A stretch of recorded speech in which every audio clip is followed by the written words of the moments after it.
உள்ளபடி இருந்து காட்டி சொல்லாமல் சொன்னவரை நினையாமல் நினைந்து பவத்தொடக்கை வெல்வாம் கையிலாய பரம்பரையில் சிவஞான போத நெறி காட்டும் வெண்ணை பகில்வாய்மை மெய்கண்டான் சந்ததிக்குவோர் மெய்ஞான பானுவாகி குயிலாரும் பொழில் திரு ஆவடுதுறை வாழ் குரு நமச்சிவாய தேவன் சயிலாதி மரபுடையோன் திருமரபு நீடூழி தழைக மாதோம்.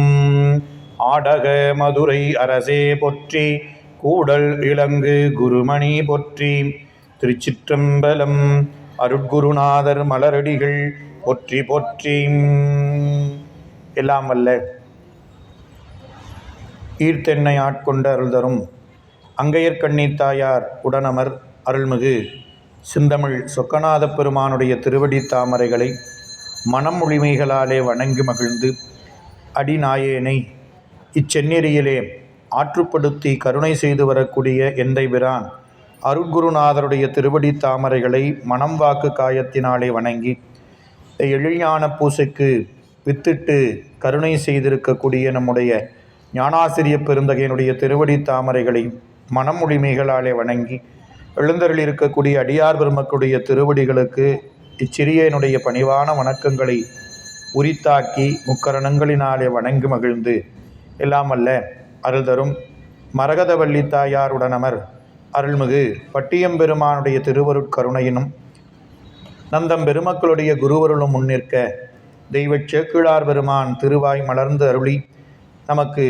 நாயன்மார் பெருமக்களுடைய வாழ்வை நமக்கு எடுத்து காட்டக்கூடிய ஞான நூலாக போற்றக்கூடிய திருத்தொண்டர் புராணமாகிய நூலினை தொடர்ந்து சிந்திப்பதற்கு திருவருளும் குருவருளும் வாய்ப்பளித்திருக்கிற வகையிலே பெருமானுடைய திருவருளையும் குருவருளையும் உள்ளம் உரை உள்ளத்தினாலே வணங்கி மகிழ்ந்து நம்முடைய தெய்வச் சேக்கிழார் பெருமானுடைய திருவாக்கிலே கண்ணப்ப நாயனாருடைய திருவரலாற்றை சிந்தித்து கொண்டிருக்கிறோம்.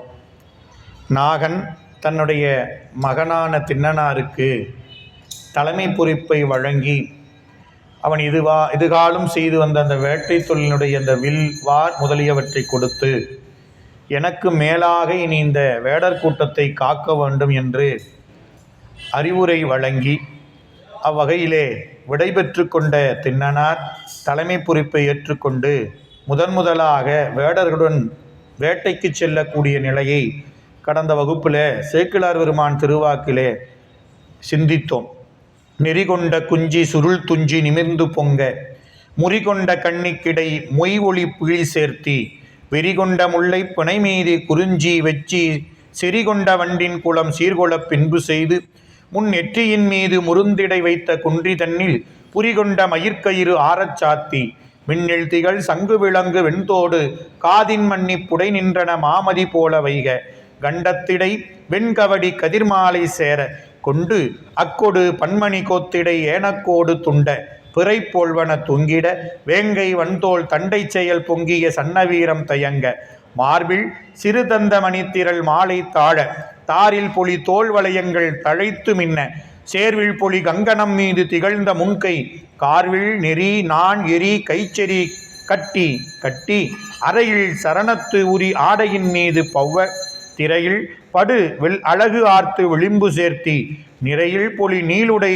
தோல் சுரி கைப்புறம் சூழ் விரையில் துவர் வார் வீசி போக்கி அமைத்து வீக்கி அப்படின்னு சேக்கிழார் பெருமான் திண்ணனாருடைய அருள் கோலத்தை நமக்கு இந்த பாடல்கள் வாயிலாக நமக்கு அப்படியே நம்ம கண்முன் கொண்டு வரக்கூடிய சிந்தித்தோம். தலையிலிருந்து அவர் அந்த தலைமுடிகளை ஒழுங்கு செய்து அதையெல்லாம் சுருள் நீக்கி முறையாக அதை இந்த தலைமுடியில் தளிர்களை சூடி முல்லை மலர்கள் அதெல்லாம் பின்பக்கம் தலைக்கு பின்புறமாக சூடி அதன் பிறகு நெற்றியில் அதுக்கப்புறம் காதில் தோடு அதுக்கப்புறம் மார்பில் அணியக்கூடிய அணிகலன் அதுக்கப்புறம் அறையில் இடுப்பில் கட்டக்கூடிய அந்த உரி இவ்வாறு கடந்த வகுப்பில் சிந்தித்தோம். இதை தொடர்ந்து 62வது பாடலிருந்து இன்றைய வகுப்பில் சிந்திக்க இருக்கிறோம்.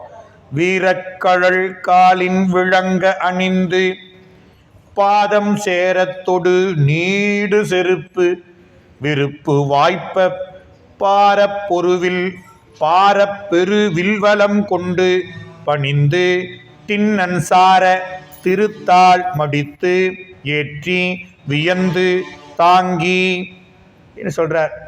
அப்படியே இடுப்பு வரலும் ஆடைகள் அணிந்தார். அதன் பிறகு காலில் வீரக்கழலை அணிந்திருந்தார் என்றும், அதுக்கப்புறம் பாதம் சேரத்தொடு நீடு செருப்பு விருப்பு வாய்ப்ப கொண்டிருந்தார் என்றும் சேக்கிழார் பெருமான் இந்த பாடலில் அவருடைய அந்த வீரக்கழல், அந்த கால்களில் செருப்பு முதலியவற்றை நமக்கு எடுத்து காட்டுகின்றார். செருப்பு தொடுதல் அப்படிங்கிற வழக்கு, தொடு செருப்பு அப்படின்னு பதிவு செய்கிறார். நம்ம முன்னெல்லாம் சொல்லும்போது செருப்பை தொட்டுக்கிட்டு வா அப்படின்னு தான் நம்ம சொல்வது வழக்கு. செருப்பை போட்டுட்டு வர்றதில்ல, செருப்பை தொட்டுக்கிட்டு வர்றது. அதுதான் இந்த இடத்துல சொன்னார், தொடு நீடு செருப்பு. அப்போ ஏனைய இதுக்கு முன்ன சொன்ன அணிவகைகள் ஆடை வகைகளை எல்லாம் நமக்கு முறையாக சொன்னார். அந்தந்த அணிகலன் அந்தந்த அங்கங்களில் எப்படி பொருத்தமாக இருந்தது என்று கண்ணன் திண்ணப்பனார் அவருடைய அந்த அருட்காட்சியை நமக்கு காட்டி வந்த சேக்கிழார் பெருமான் இதெல்லாம் எல்லா அங்கங்களிலும் அதாவது அணியப்படக்கூடிய அணிகலன். அடுத்தது செருப்பு என்பது பாதமாகிய அங்கம், அதில் அணிவதில்லை. மற்ற அணிகலன் எல்லாமே எடுத்து தான் அந்த அங்கத்தில் கொண்டு போடணும். இப்போ தோடு அப்படின்னா என்ன பண்ணணும், எடுத்து கொண்டு போய் போடணும் நெற்றியில், அப்படி கைக்கு இடுப்புக்கு என்ன எல்லா அணிகலனும் எல்லா ஆடையும் என்ன பண்ண முடியும், அதை எடுத்து அந்தந்த அங்கத்தில் உடுத்தணும் அல்லது அந்தந்த அங்கத்தில் அணிகலனை போடணும்.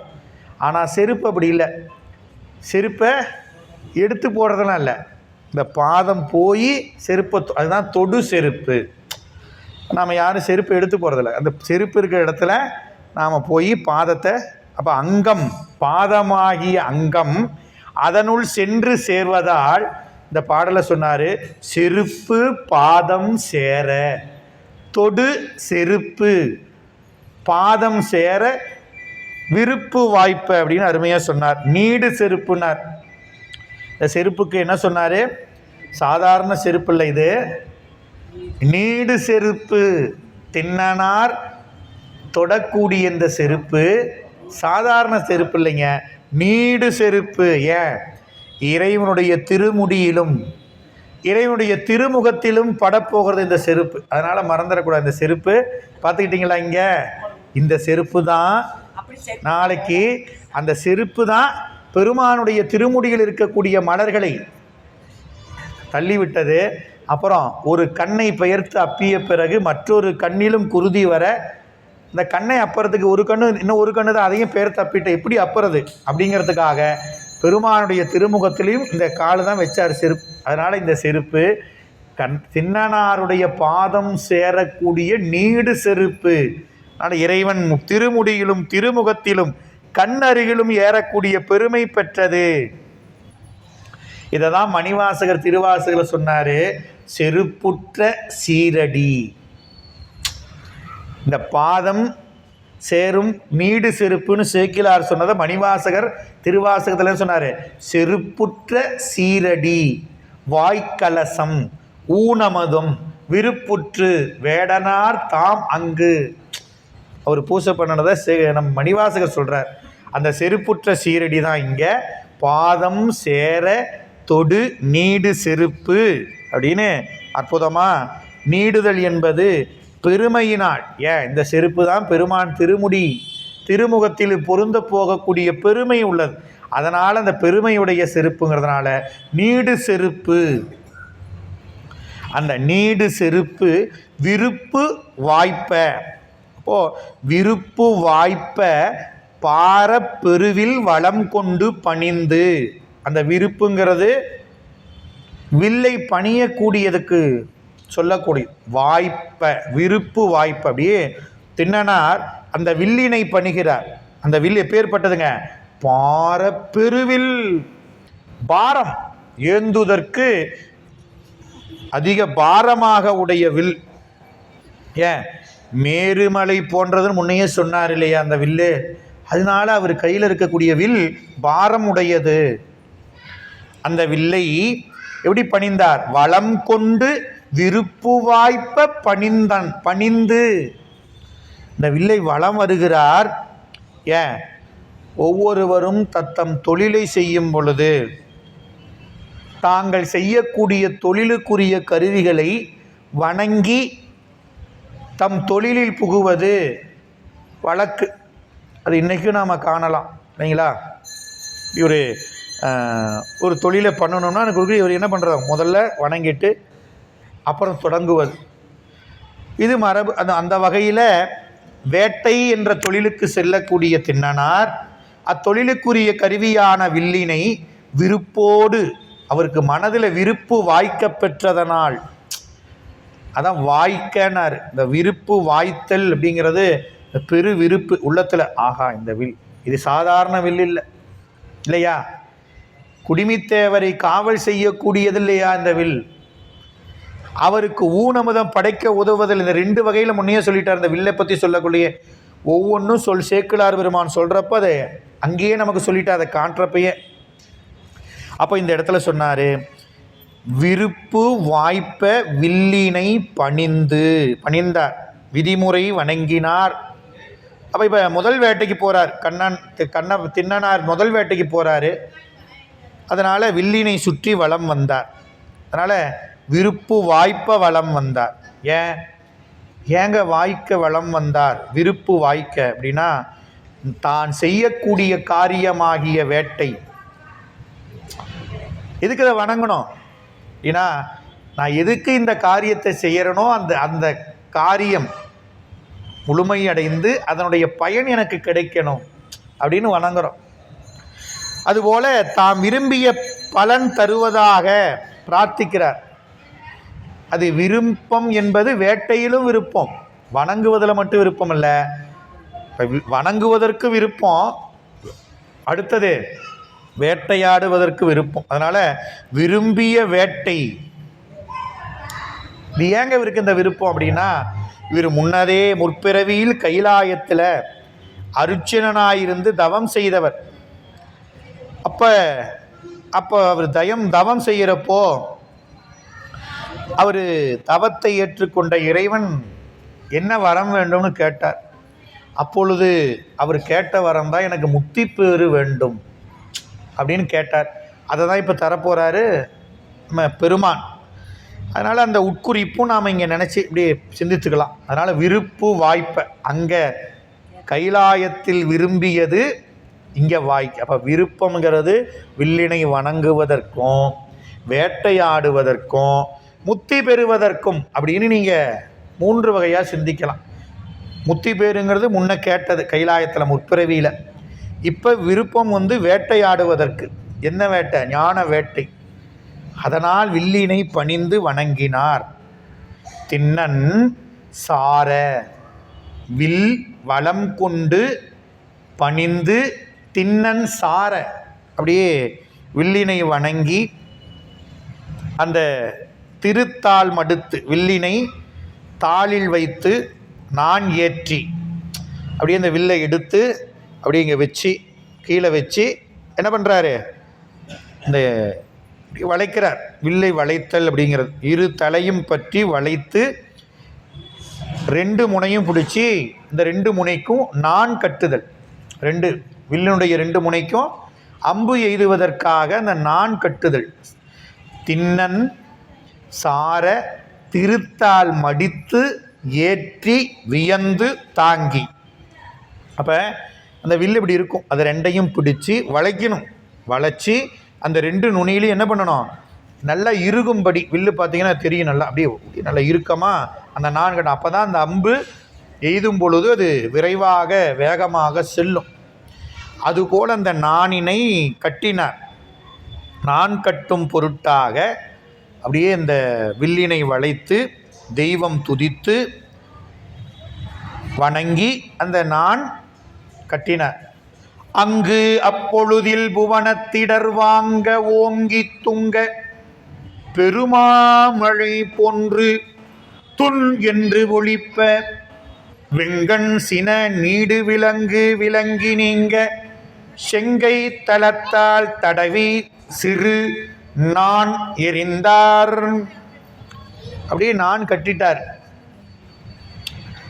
அங்கு அப்பொழுதில், இந்த எப்பொழுது இந்த நான் வில்லில் கட்டி இப்படி வணங்கி நின்னார் பாருங்க. அப்பொழுது புவனத்து இடர் வாங்க, புவனத்து இடர் வாங்க அப்படின்னா என்ன அர்த்தம்னா, புவனத்தில் இருக்கக்கூடிய உலகத்தினுடைய துன்பம் நீங்க அப்படின்னு அர்த்தம். உலகத்தில் இருக்கக்கூடிய உயிர்களுடைய துன்பம் நீங்க தான். இடர் வாங்க அப்படின்னா உலகத்தில் இருக்கக்கூடிய துன்பத்தை நீங்க செய்வதற்காக திண்ணனார், அடுத்தது என்ன ஆக போறாரு, திண்ணப்பனார் கண்ணப்பனாகராக மாற போறார். ஆகவே இவர் எப்படிங்க இந்த உலகத்தின் துன்பத்தை நீங்க செய்வார் அப்படின்னா, உலகத்தில் இருக்கக்கூடிய உயிர்கள் கண்ணப்பனாருடைய திருவடி, கண்ணப்பநாயனாருடைய திருவடியை பிடித்து உலகம் உய்யப் போகிறது. அதுக்காக புவனத்து இடர் வாங்க, இப்போ உலகத்தில் இருக்கக்கூடிய உயிர்களுடைய துன்பம் நீங்கி அந்த உயிர்கள் உய்வு பெறுவதற்காக ஓங்கி துங்கப் பெரு மாமழை போன்று துன் என்று ஒழிப்ப. துங்கம் அப்படின்னா பெருமை, பெருமை ஓங்க. உலகத்துக்கு பெருமை என்ன அப்படின்னா, மழை தான் இந்த மண்ணுக்கு பெருமை. பெரு மாமழை அப்படின்னு சொல்றார். இந்த மிகப்பெரிய மேகம், இந்த இடத்துல மழை போன்று அப்படின்னு சொல்றதுனால, துன் என்று ஒழிக்கக்கூடிய அப்படின்னு சொல்றதுனால, இந்த இடத்துல மழை என்பது மேகத்தை குறிக்கும். மேகத்தை குறிக்கக்கூடிய வகையில் இங்க சொல்றாரு. மழை முழக்கம் துன் என்று ஒழிப்ப. அப்ப மழை பெய்வதற்கு முன்ன மேகத்தில் திரண்டு இருக்கக்கூடிய அந்த நிலையில் இந்த வானத்தில் இடி முழக்கம் கேட்கும். அது பின்னர் அந்த மேகத்திலிருந்து நீர் மழையாக பொழியும். அது இந்த மண்ணுக்கு வந்து சேரும். அதுதான் இந்த மண்ணுக்கு பெருமை. அப்போது அந்த மண்ணில் பயிர்கள் எல்லாம் செழித்து வாழும், உயிர்கள் அந்த பசிப்பினி இல்லாமல் வாழக்கூடிய, அதுதான் அந்த மண்ணுக்கு உரிய பெருமையாக இருப்பது. அந்த வகையில் இங்கே சொல்லக்கூடிய மழை, இங்கு சொல்லக்கூடிய துன்பம் என்பது உயிர்களுக்கு இருக்கக்கூடிய அந்த பிணிகள் துன்பங்கள் நீங்குவதற்கு திண்ணனார் கண்ணப்பராக போறார். அவர் திருவடியை பிடித்து உயிர்கள் துன்பம் எல்லாம் நீங்க இருக்கிறது. வெங்கண் சினநீடு விலங்கு விலங்கி நீங்க செங்கை தலத்தால் தடவி சிறுநான் எரிந்தார். எப்பங்க இந்த சத்தம் கேட்டுச்சு அப்படின்னா, அவர் அந்த வில்லில கட்டினார் பாருங்க நான், அந்த நாணை இப்படி நல்லா இருக்குதா, என்ன பண்றது, நல்லா இறுக்கமா இருக்குதா, பொருத்தமா இருக்குதா அப்படின்னு சொல்லி இப்படி தட்டி பார்த்தாராம். அந்த சத்தம் எப்படி இருக்குதான், மேகத்தில் இடி முழங்குவது போல இருக்குதான். அந்த சிறு நான் எரிதல், முதலில் நான் ஒளி கொள்ளுதல், இந்த இதில் அம்பு எய்துவதற்கு சரியாக இருக்குதா அப்படின்னு முதல் என்ன பண்ணுறாரு, டெஸ்ட் அப்படின்னு சொல்கிறோமே, நம்ம ட்ரையல் அப்படிம்போம், அப்புறம் ரிஹர்சல் இப்படின்னு என்னென்னமோ சொல்லலாம்.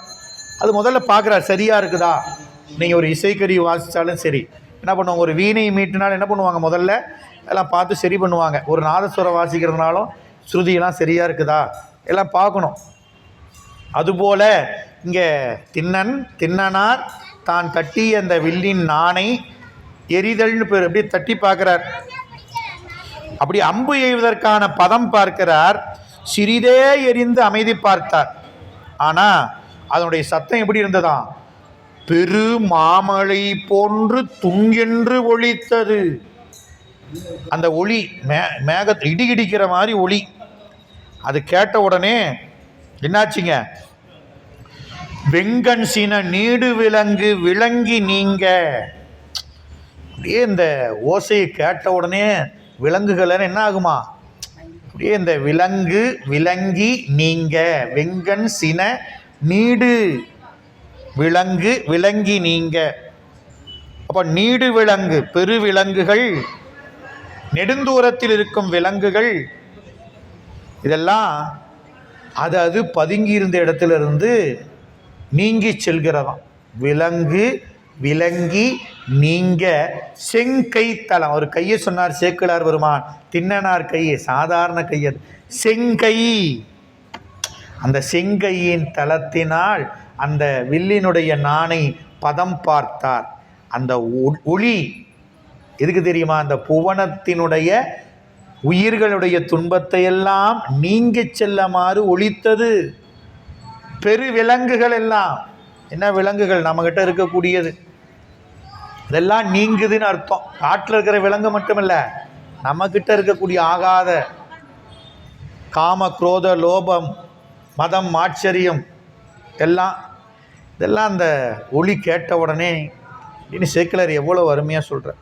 அப்படியே நான் எரிந்தார் நெறி கொண்ட குஞ்சி சுருள் துஞ்சி நிமிர்ந்து பொங்க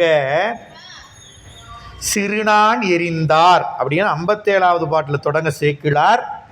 இங்கே தான் முடிக்கிறார். அது வரலும் பார்த்தீங்கன்னா ஒவ்வொரு பாடலையும் கமாதான் இருக்கும், புள்ளி இருக்காது எங்கேயும். பார்த்துக்கோங்க, அப்படியே கண்ணை மூடி கற்பனை பண்ணுங்க. சேக்கிழார் பெருமான் கண்ணப்பராக போகிற திண்ணப்பனாரை நமக்கு காமிக்கிறார். இவர் தாங்க அவரு. பாருங்க, அப்படியே கண்ணை மூடி இப்படியே அவருடைய அருள் கோலத்தை நாம் காட்டிங்க. இந்த பகுதியில் தான் அதை காண முடியும். இதை விட்டுட்டு போனால் அப்புறம் காண முடியாது. பார்த்துக்கோங்க, மறுபடியும் தலையில் அப்படியே தலையிலிருந்து காமிக்கிறார். தலையில் சுருண்ட குஞ்சி நிமிர்ந்து பொங்க கட்டினார். அந்த கொண்டையில தளிர்கள் இலைகளினால் மாலையை சூட்டினார். அந்த குடிமியில மயில் பீலி சொருகினார். அப்படியே அவருடைய குடிமி பார்த்தீங்களா? அப்படியே எவ்வளவு அழகா இருக்குது. அப்புறம் தளிர் மாலையின் மேல் முல்லை மலர் மாலையையும் குறிஞ்சி பூவையும் வெச்சி பூவையும் பின்புறம் சூடினார். ஏன் முன்னால சூடனா? தேனீக்கள் மொய்க்கும், அதனால பின்புறம் சூடினார். எவ்வளவு அழகான தலை அந்த குடிமி, அந்த கோலம். அடுத்தது நெற்றி. அப்படி கீழே வந்தீங்கன்னா நெற்றியின் மேல் மயிலிறகின் அடிப்புறத்துடன் குன்றிமணி வைத்து முறுக்கிய மயிர்கயிற்றை பொருந்த சாத்தினார். அப்படியே கட்டியிருக்கிறார். அதுக்கு கீழே வந்தீங்கன்னா 2 காதலியும் சந்திரனை போல, 2 சந்திரன் முழுமதி போல வெண் சங்கினால் தோடு அணிந்திருந்தார். அதுக்கப்புறம் கழுத்துக்கு வந்தீங்கன்னா வெள்ளை பலகரை மாலையும் சங்கு மணிகளும் பிறைத்துண்டம் போன்ற பன்றி கொம்புகளும் இடையிடை தொங்க வைத்து தட்டையாக ஒரு சேர வேங்கை தோழினாளாகிய சன்னவீரம் வெற்றி மாலை அணிந்தார். நீங்கள் எவ்வளவு நுட்பம் பாருங்க. வேடர் அந்த மலைப்பகுதியில் கிடைக்கக்கூடிய அந்த கருப்பொருள்களை கொண்டு எவ்வளவு அருமையாக அணிகலன் அமைத்திருக்கிறார்கள்னு அப்பயே பார்க்கணும். நாம் ஏதாவது அணிகள் அமைக்க முடியுமா? இல்லைங்க. நாம் வாங்கி கொண்டு போய் கடையில் கொடுத்து அதில் வர டிசைன்லாம் பார்த்து அவர் நல்ல டிசைனாக அதுக்கப்புறம் அவர்கிட்ட கொடுத்தா தான் அவர் செஞ்சு தருவார். ஆனால் அங்கே வேடர்களுக்கு அப்படிலாம் கிடையாது. அவங்ககிட்ட கிடைக்கிறத எடுக்கிறாங்க, அவங்களே அதை தேய்க்கிறாங்க, வெட்டுறாங்க, சிறுக்கு துண்டாக ஆக்குறாங்க. அப்புறம் அது கோக்கிறதுக்கு நாம் தான் அதையும் அவங்களுக்கு இருக்கக்கூடிய இலையை எடுக்கிறாங்க, அதில் கோக்குறாங்க. நல்லா யோசிச்சு பாருங்கள். யானை பன்றியினுடைய பல், யானையினுடைய தந்தம், புலியினுடைய தோல், மயிலினுடைய இறகு, இப்படி அத்தனையும் அங்கே இருக்கிற கருப்பொருள். வேறையெல்லாம் எங்கேயும் வாங்கலை. அதையெல்லாம் சேர்த்து அப்படியே இந்த கழுத்தில் அருமையான அப்படியே நம்ம போகிற ஆரம், நெக்லஸ் அப்படின்னு வகை வகையாக சொல்கிற பாருங்க. அது மாதிரி அப்படி அணிஞ்சிருந்தார். கற்பனை பண்ணிக்கோ. அந்த ஆரம், நெக்லஸ் எல்லாம் சொல்கிற மாதிரி இப்படி சங்கு மணி, பன்றியினுடைய கொம்பு, இதெல்லாம் அப்படியே கழுத்து. அடுத்து மார்புக்கு வந்தீங்கன்னா யானை தந்தத்தை ஒழுங்கு பெற அறிந்து அப்படியே அழகா ஒரு ஷேப்பில் ஒரே வடிவமாக யானை தந்தத்தை அப்படி அறிந்து சிறு சிறு மணிகளாக கோத்து அதை மாலையாக சாத்தியிருந்தார். எப்படி மார்புக்கு அப்படியே ஒரு மாலையாக சாத்தியிருந்தார். அடுத்தது தோள்கள், 2 தோல்லையும் வாக்குவளையங்களும் முன் கைகளில் கங்கணங்களும் விரலுக்கு கை கோதை, கிளவுஸ் அப்படிங்கிற ஆங்கிலத்தில் கையுறை, அதையெல்லாம் போட்டிருந்தார். இடுப்பில் மயில்பீரி சேர்த்த புலித்தோல் ஆடை சாத்தியிருந்தார். பல கரைகளால் ஒழுங்கு பெற விளிம்பு சேர்த்தார். அதுக்கு மேலே உடைத்தோல் பூண்டார். சுரிகை புறஞ்சூழ அந்த உடைத்தோளுடன் சேர்த்து துவர் வார் விசித்து வீக்கினார். அடுத்து காலுக்கு வந்தீங்கன்னா வீரக்கழல் கட்டினார். திருப்பாதங்களால் நீடு செருப்பை பாதங்கள் பொருந்தி இருந்தன. பாதத்துக்கு செருப்பு இல்லை, செருப்பை பாதங்கள் பொருந்தி இருந்தன. மற்றதெல்லாம் எடுத்து அணிந்து கொண்டார், ஆனால் செருப்பை மட்டும் பாதங்கள் பொருந்தி இருந்தன அப்படிங்கிறார். தாள் அதெல்லாம் அந்த அருமையான கோலத்தில் அப்படியே வில்லை எடுத்தார். வணங்கி வில்லை எடுத்தவர் கீழே காலில் ஒரு பிடிச்சிக்கிட்டார், ஒரு முனையை அப்படியே வளைச்சார். வளைச்சி அந்த நாணை கட்டினார். கட்டினவர் பதம் பார்த்தார். அடாடா, இந்த ஒளி நம்முடைய துன்பத்தை நீங்க செய்யக்கூடிய ஒளிங்க. கேட்டீங்களா? காட்டில் விலங்குகளுக்கு ஒளி இல்லை, இது நமக்கு வைக்கிற அலாரம். இந்த ஒளி என்னது? நமக்கு இருக்கிற அலாரம். முழிச்சுக்குவாங்க. இன்னும் உலகத்தில் நமக்கு மணிவாசகர் சொல்கிறார் இல்லையா, திருப்பள்ளி எழுச்சி. அது நாம் நினச்சிக்கிறோம் சாமி 5:30 மணிக்கு பாடி அவர் தூங்கி எழுந்திருக்கிறார்ட்டுருக்குதுன்னு. அவர்லாம் தூங்குறதே இல்லை. அவர் தூங்கினா என்ன ஆகிறது? பொழப்பு. உண்ணாது உறங்காது இருப்பவன் அப்பர் சாமிகள் போற்றுகிறார். அப்போ இந்த திருப்பள்ளி எழுச்சி எதுக்கு? சாமி, ஆணவ மலமாகிய இருளில் நான் இன்னும் என்னுடைய அறிவு தூங்கிக் கொண்டே இருக்கிறது. எம்பெருமான் என் அறிவில் பள்ளி எழுந்தருளாய. சாமி, அறிவுக்கு அறிவாக இருக்கிறவனே, நீ ஏன் தூங்கிட்டே இருக்கிற? என் அறிவில் இருந்து உன்னை வெளிப்படுத்து. என் அறிவுக்குள் இருக்கக்கூடிய அறிவு பொருளான நீ எனக்கு தெளிவை கொடு அப்படின்னு கேட்கறது தான். அதுபோல் இந்த ஒளி என்ன ஒளி? நமக்கு நம்ம அறியாமை இருள் நீங்கி மெய்யுணர்வை பெறக்கூடிய அந்த ஒளி. அந்த மெய்யறிவு, அந்த மெய்ஞானம் நம் துன்பத்தை நீக்கும். அதான் சொன்னார், அப்படியே அருமையாக சொன்னார். வேட்டை கோலத்தை உச்சி முதல் திண்ணனார் கால் வரை விரிவாக சித்தரித்தார் நம்முடைய சேக்கிழார் பெருமான். அப்பர் சாமி சொல்லுவார், இவன் இன்ன வண்ணம் இன்ன வடிவம் என்று எழுதி காட்டொன்னாதே அப்படிம்பார். ஆனால் சேக்கிழார் கண்ணப்பரை எழுதி காட்டிட்டார். நீங்கள் அப்படியே வரைஞ்சி காட்டிட்டார். அப்படியே ஒரு பாட்டு, அப்படியே குடுமியிலிருந்து பாதத்தோடு வரைஞ்சி வில்லு அம்பு அப்படியே தயாராக காட்டிட்டார். அப்போது இந்த கோலம் திண்ணனார் காலத்தியப்பரை காண செல்லக்கூடிய கோலம் என்பதை மறந்துடக்கூடாது. வேட்டைக்கு போகிற கோலம் இல்லை. அவங்க நினச்சிக்கிறாங்க, நம்ம புது தலைவர் வேட்டைக்கு கிளம்பிட்டார்னு. அவர் எங்கே போகிறாரு? காலத்தியப்பர் காலத்தி மலை கொழுந்தை காண போகிறார். குடிமித்தேவரை காண போகிறார். அவரோடு சென்று சேர போகிறார். அதனால் இந்த இறைவுடன் ஒன்றி இறைவனுக்கு வலப்பக்கத்தே என்றும் நிலையாக இருக்க போகிறாரு. அதனால் அவர் கோலத்தை அப்படியே சேக்கிழார் பெருமான் இப்போ பார்த்துக்கோங்க. அப்புறம் கைலாயத்தில் வலப்பக்கம் இரு அப்படின்னு சொன்னார் பாருங்க சிவபெருமான். அந்த கோலம் என்றும் இக்கோலத்துடன் இருனார். அந்த கோலம் எது? இப்போ 57வது பாட்டிலிருந்து 63வது பாட்டு வரலும் பார்த்தோம் பாருங்க, அந்த கோலம்தான். ஆக இந்த திருக்கோலமே இன்னைக்கு நாம் கண்டு தரிசித்து வணங்கி கொண்டிருக்கக்கூடிய கோலம் இந்த கோலம்தான். அதனால் அவர் கையில் வில்லு இருக்கும், அம்பு இருக்கும், தலையில் குடுமி இருக்கும், மார்பில் கழுத்தில் காதில் அணிகலன்கள், காலில் கண்டிப்பாக செருப்பு இருக்கும். மறந்துடாதீங்க. ஏன்னா அதெல்லாம் முக்கியம். நாம் அது எப்படி போகிறது? நாம் ஏதோ வரைகிறப்ப என்ன நினைக்கிறோம்? நான் அறிவாளின்னு நினச்சிட்டு என்ன பண்ணுறது? சாமி மேலே போய் செருப்பு எப்படி படுறது? அதனால் செருப்பை கழட்டி விட்டு காலை வச்சார். அவர்லாம் செருப்பு கழட்டி விட்டுலாம் காலை வைக்கிறீங்க இல்லையா? அவர் அந்த செருப்பு காலோடு தான் பெருமான் முடியில் இருந்த அந்த மலர்களை எல்லாம் தள்ளினார். சேக்கிழார் பின்னால் காமிக்க போகிறார். அதனால் இந்த கோலத்தை அப்படியே நீங்கள் அப்படியே மனதில் நம்ம உள்ளத்தில் அப்படியே அகத்தில் கண்டு மகிழன்.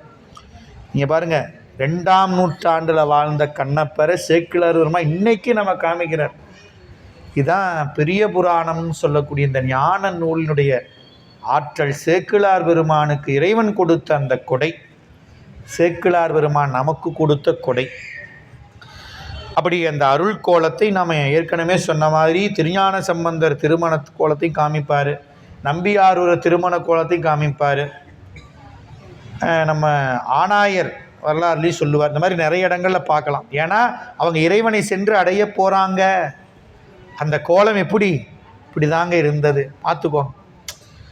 நீங்கள் நாயன்மார்கள் இன்றைக்கி இப்படி இந்த பெரிய புராணம் இல்லாமல் நாயன்மார்கள் திருமேனியை நாம் இப்படிலாம் இருந்தாரா அப்படின்னு பெரிய புராணத்தை வச்சு தான் பார்க்க முடியும். ஏன் அவர் இதில் சொல்லியிருக்கிறாரு, தலையிலிருந்து பாதம் வரை அணிகலன்னு சொல்லியிருக்கிறார். இதை பார்த்தா அப்படியே இந்த திருமேனி நம்ம செய்யலாம். சபதிகிட்ட கொண்டு போய் ஏங்க சேக்கில் அப்படி சொல்லியிருக்கிறார், குடுமி இருக்குதா, அணிகலன் இருக்குதா, கையில் காலில் வீரக்கலல், செருப்பு, வில்லு, அம்பு எல்லாம் இருக்குது அப்படின்னு சேக்கிலார் சொல்லியிருக்கிறார். அப்படி தான் செய்யணும். அப்படியே இந்த அருள் கோலத்தை அப்படியே அலங்கரித்து சேக்கிழார் கண்ட காட்சி எனக்கு தெரியுதா இல்லையா தெரியல. ஆனால் சேக்கிழார் பெருமான் உள்ளத்தில் கண்ணப்பனாரை மெய்யன்போடு கண்டு வணங்கிய அந்த அற்புத கோலத்தை நம்ம மேலே கொண்ட கருணை நமக்கும் கொடுத்துருக்கிறார். இல்லைன்னா இதை சொல்லணுமா இல்லை? அவர் வேட்டைக்கு போனாருன்னா வேலை முடிஞ்சு போச்சு. எப்படி போனார்? அவர் கிளம்பினாருங்க போனாருங்க அப்படின்னா முடிஞ்சு போச்சே. ஆனால் அது இல்லையே, 57வது பாட்டிலேருந்து 63வது பாட்டு வரலும் அப்படியே அவருடைய அந்த அருள் கோலத்தை எதுக்கு நாமளும் கண்டு உய்வு பெறணும்னு காமிக்கிறார். ஐயோ இந்த இந்த செருப்பு இல்லையா, ஐயோ இந்த வாயில் இல்லையா இந்த புனித நீர் அப்படின்னார் சிவபெருமான். ஐயோ இந்த குடுமியில் வச்சுருந்த மலர் இல்லையா எனக்கு புனித மலர்னாரு. இந்த வாயதான கங்கையை விட புனிதமான நீர் இருந்ததுனாரு. இந்த வாயதான கலசம்னாரு சிவபெருமான். ஆக மொத்தம் இந்த உருவத்தை தான சிவபெருமான் அன்பு, அவனுடைய வடிவெல்லாம் நம்பக்கள் அன்பு அப்படின்னாரு. இந்த வடிவத்தை போய் நம்ம செருப்பு போட்டார், அதை வச்சார், இதை வச்சாரு. இது சிவபெருமானே சொல்லிட்டாரு, இது வடிவம் இல்லை, இது வடிவம், இது திண்ணர் இல்லை, இதுதான் அன்புன்ட்டார் சிவபெருமான். அதனால தான் மணிவாசகர் சொன்னார், கண்ணப்பன் ஒப்பதோர் அன்பு. கண்ணப்பர் அப்படின்னா அன்பு. அன்புக்கு என்ன பொருள்? கண்ணப்பர். ஆக இந்த காட்சியை அப்படியே நீங்கள் மனசில் அப்படி வாங்கிக்கணும். கண்ணப்பர் அப்படியே நாமளும் ஒரு கிளம்புறார், எங்கே முத்தி பெற போகிறார், குடிமித்தேவரை காண போகிறார், அவரோடு சேர போகிறார். அதனால் அவர் இப்பயே நாமளும் வணங்கிக்கலாம். பல்வேறு வாளி புதை பார்த்து உடன் போத வில்வேடராயம் துடிமேவி ஒலிக்கும் முன்றில் சொல் வேறு வாழ்த்து வேறு திசைதோறும் துதைந்து விம்ம வல்வேறு போல்வார் அடல் வாளி தெரிந்து நின்றார்.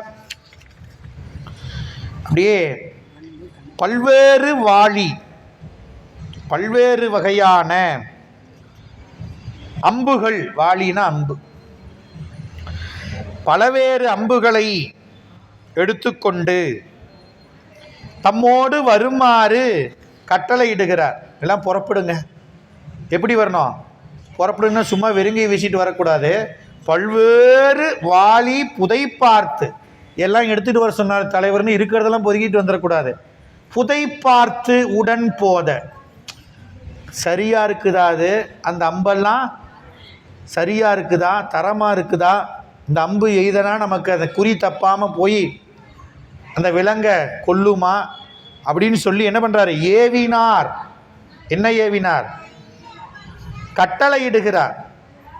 பல வகையான பானங்கள் அம்பு, அதை தெரிந்து எடுத்து போகும்படி கட்டளையிடுகிறார். யாருக்கு? வில்வேடர் ஆயம். ஆயம்னா கூட்டம். வேடர் கூட்டத்துக்கு பல வடிவனாகிய பலத்திறப்பட்ட, ஏன்னா ஒரே அம்பு எல்லாத்துக்குமான கிடையாது. ஒரு புலி போன்ற விலங்குகள்னால் அதுக்கு தனி அம்பு, மானுக்குன்னா அதுக்கு தனி, யானையா அதுக்கு தனி. இந்த மாதிரி பலதரப்பட்ட விலங்குகளை வேட்டையாடுவதற்கு பலதரப்பட்ட அம்புகள். அந்த அப்படியே பதம் பார்த்தவர் அம்புகளை எடுக்க சொல்லி கட்டளையிடுகிறார். அதான் பல்வேறு வாளி புதை பார்த்து. புதைனா அம்புக்கூடு, அம்புகளை வைக்கிறக்கூடிய அந்த இது அப்படியே அருமையாக அதை அப்படியே வைக்கணும். அது என்னங்க புதை பார்த்து அப்படின்னா இந்த அம்பை எடுக்கிறப்ப வரணும். உடனடியாக அந்த விலங்கு வருது, இங்கே பின்னால் பார்த்து அம்பை எடுப்பார் இல்லை, இப்படி எடுக்கணும். எடுத்தால் அது எங்கேயும் சிக்காமல் அழகாக இப்படி வரணும். எல்லாம் போட்டு உள்ளே துருத்து இப்படின்ட்டு இருந்தால் அது விலகு போயிடும். இது எவ்வளவு பாருங்கள், அந்த நுட்பம் சேக்கிழார் வரும் எவ்வளவு நுட்பமாக சொல்கிறார் பாருங்கள். அப்படி கட்டளை இடுகிறார் திண்ணனார். அப்படியே அருமையாக அந்த அம்பு வைக்கக்கூடிய அந்த குடுவையில் பலதரப்பட்ட அம்புகளை எல்லாம் தேர்ந்தெடுத்து அதில் வைத்து உடன் போத அதெல்லாம் எடுத்துக்கொண்டு வாங்கன்னு வில்வேடருக்கு கட்டளை இடுகிறார். வில்வேடர் கூட்டம் அதெல்லாம் எடுத்துக்கொண்டு வில்வேடர் ஆயம் துடிமேவி ஒலிக்கும் ஒன்றில் வேடர் கூட்டமெல்லாம் அதை எடுத்துக்கொண்டு அவர்களுடைய அந்த துடி என்று சொல்லக்கூடிய இந்த இசை துடி மேவி ஒலிக்கும் ஒன்றில் அப்படியே முன்னால் எல்லாம் தயாராக இருக்கிறாங்க.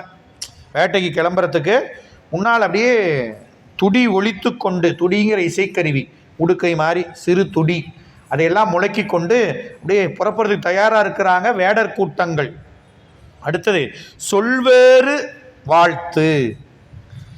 வேடர் கூட்டத்தில் முழக்கக்கூடிய இந்த துடி இந்த இசை உடுக்கையுடைய சத்தத்தை விட அவங்க வாழ்த்தொலி இன்னும் சத்தமாக இருக்குதான். ஒலிக்கும் ஒன்றில் சொல்வேறு வாழ்த்து திசைதோறும் துதைந்து விம்ம. வாழ்த்து எப்படி இருந்துச்சுன்னா சொல் வேறு வாழ்த்துனார். அது என்னங்க வாழ்த்துனா சரி, அது என்ன சொல் வேறு வாழ்த்து அப்படின்னார். அதுக்கு என்ன பொருள்னா சொல்லக்கூடிய பல வகைப்பட்ட வாழ்த்துன்னு அர்த்தம். ஒவ்வொருத்தரும் ஒவ்வொரு தங்களுடைய மனதுக்கேற்றவாறு திண்ணனாரை வாழ்த்துகிறார்கள். அவங்கவுங்க மனம் அவங்கவுங்க தகுதிக்கேற்றபடி பல்வேறு வாழ்த்துரைகளை சொல்கிறார்கள். ஆனால் அவங்க சொல் வேறு. அவங்க எதுக்கு வாழ்த்துறாங்க? இனிமே இவர் தான் நம்மளை காப்பாற்ற போகிறாருன்னு நினச்சிட்டு இருக்கிறாங்க. இவர் கூட தான் இனிமே நாம் இருக்க போகிறோம்.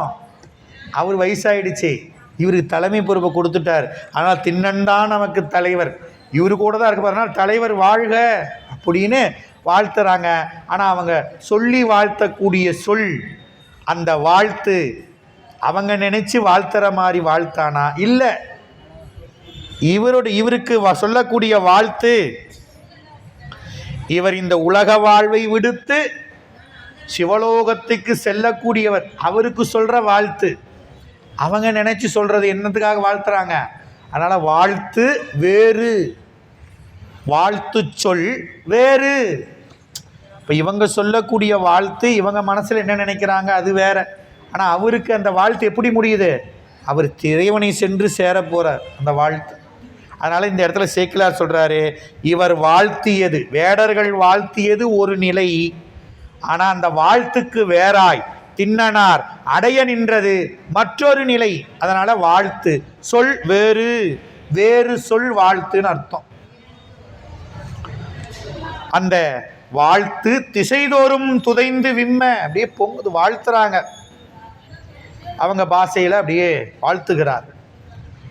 அப்படியே வாழ்த்து ஒளி, துடியினுடைய ஒளி இதெல்லாம் ஒலிக்க வழியேறு போல்வார் அதல்வாளி தெரிந்து நின்றார் அரிய சிங்கம். ஏன் ஒரு வேட்டையாட போறார், எல்லா விலங்குக்கும் தலையாய காட்டுக்கு ராஜானா யாரு? சிங்கம்தான். அது வலிமையினால் மட்டுமில்ல, இந்த சிங்கம்தான் வேட்டையாடும் பொழுது எந்த விலங்கை வேட்டையாடணும் எதை வேட்டையாடக்கூடாதுன்னு பார்த்து. மற்றதெல்லாம் அப்படி கிடையாது. பசினா எந்த விலங்கு எதை பார்த்தாலும் வேட்டையாடும். ஆனால் சிங்கம் அப்படி இல்லை. இது என்ன சிறு பிராணியா குட்டியா, இது கருவுற்று இருக்குதா இல்லை முதிய விலங்கா, அதெல்லாம் விட்டுடும். இளமையாக உள்ளது மட்டும் அப்படிங்கிற மாதிரி அந்த. அதனால தான் இங்கே நம்ம திண்ணனாரை சொல்லும் பொழுதெல்லாம் சேக்கிழார் அங்கேன்னு சொன்னார் அரி சிங்கம் அப்படின்னே சொல்கிறார். ஏன் சிங்கம்னா வலிமை மட்டும் பொருள் இல்லை, அதுக்கு இந்த குணங்கள்லாம் இருக்குது. அதனால் இந்த இடத்துல வழியேறு வலிமையான கரிய சிங்கம் போல இருக்கக்கூடிய திண்ணனார் அடல் வாளி தெரிந்து நின்றார். அப்படியே வலிய அம்புகளை ஆராய்ந்து அப்படியே தயாராக இருக்கிறார்.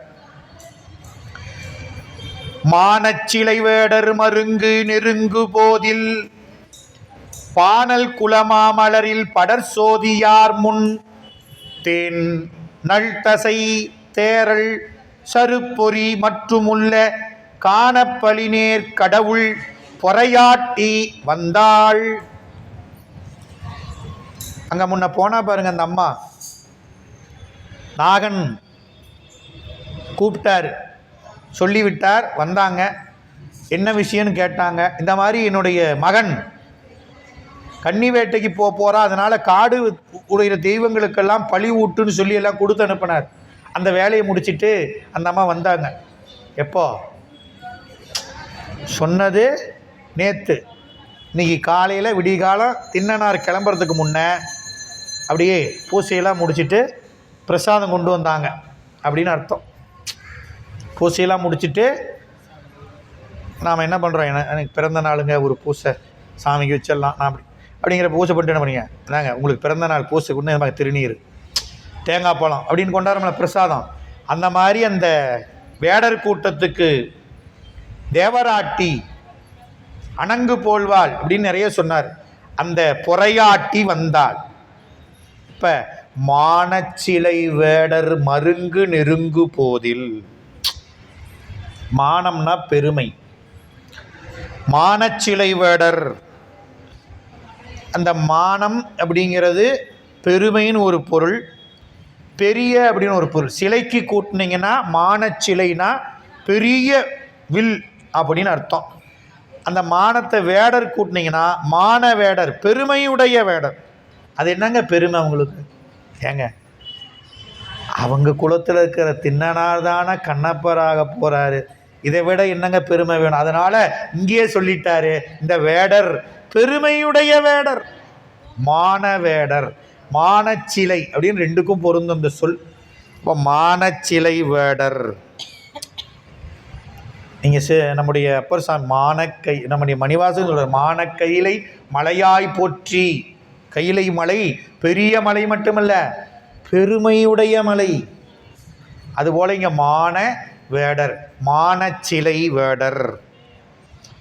அப்படியே கந்தபுராணத்தில் அந்த பெருமை விரிவாக நமக்கு கச்சியப்பர் சொல்கிறார், அங்கே பார்த்துக்கலாம். அப்போ அந்த பெருமை பொருந்திய வேடர்கள், பெரிய சிலை வில்லை ஏந்திய வேடர்கள் எல்லாம் மருங்கு நெருங்குதல், திண்ணனாரோடு கூடி வேட்டைக்கு ஆயத்தமாக புறப்படும் போது கிளம்பிட்டாங்க. கரெக்டாக கிளம்புற நேரத்தில் பானல் குல மாமலரில் படர் சோதியார் முன், இங்கே அப்படியே திண்ணனாரை காமிக்கிறார் சேக்கிழார். இந்த பொறையாட்டி வந்தாள். யாருக்கு முன்ன வந்தா? படர் சோதியார் முன் வந்தாள். யாரு படர் சோதியார்? அளவில்லாத நீலோற்பவ மலர்கள் ஒருங்கே புதிதாக மலர்ந்த அந்த மலர்கள் எப்படி ஒளி காட்டுதோ, இந்த நீலோற்பவ மலர்கள் கருத்த நிறம், ஆனால் அது மலரும் பொழுது அதை பார்க்கறதுக்கு ஒளிமயமாக இருக்குதான். அதுபோல திண்ணனார் எப்படியாப்பட்டவர்? முதைய சொல்லியாச்சு, கருப்பு. நீங்கள் கருப்புன உடனே வேற எதாவது நினச்சிக்காதீங்க, இது ஒளி பொருந்திய கருப்பு. அது எப்படிங்க ஒளி பொருந்தி? இப்போ நீங்கள் இரவு நேரம் முடியுது, விடியற் கால நேரம் ஆக போகிறப்ப என்ன ஆகுதுங்க, அப்படியே இந்த இருட்டில் தான் என்ன தெரியுது, கொஞ்சம் கொஞ்சமாக வெளிர். அப்போ அந்த எங்கே பொருந்தி இருந்தது? சூரிய கதிர்கள், சூரியன் இருக்கிறவர்களும் வெளிச்சம் இருக்குது. அதுக்கப்புறம் இந்த வெளிச்சம் எங்கே போச்சுங்க? அது எங்கேயும் போகல, அங்கே தான் இருக்குது. மறுபடியும் காலையில் சூரிய கதிர் வரும் பொழுதே வெளிச்சம் என்ன ஆகுது? அந்த இருள் அடங்கி போகுது, வெளிச்சம் மேலோங்குது. அப்புறம் இரவு என்ன ஆகுது? இருள் மேலோங்குது, வெளிச்சம் என்ன ஆகுது? அடங்கி இருக்குது. அது எங்கேயும் போகல, அங்கேயே தான் இருக்குது.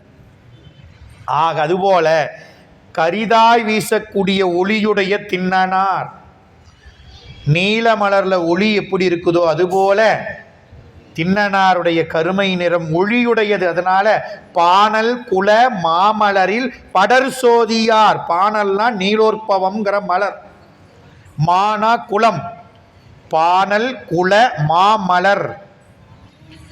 அப்போ பானல்கிற நீலோற்பவம், மா அப்படிங்கிற குலம், தொகுதியின் பெருமையை குறித்த மலர்களின் பெருங்கூட்டம்.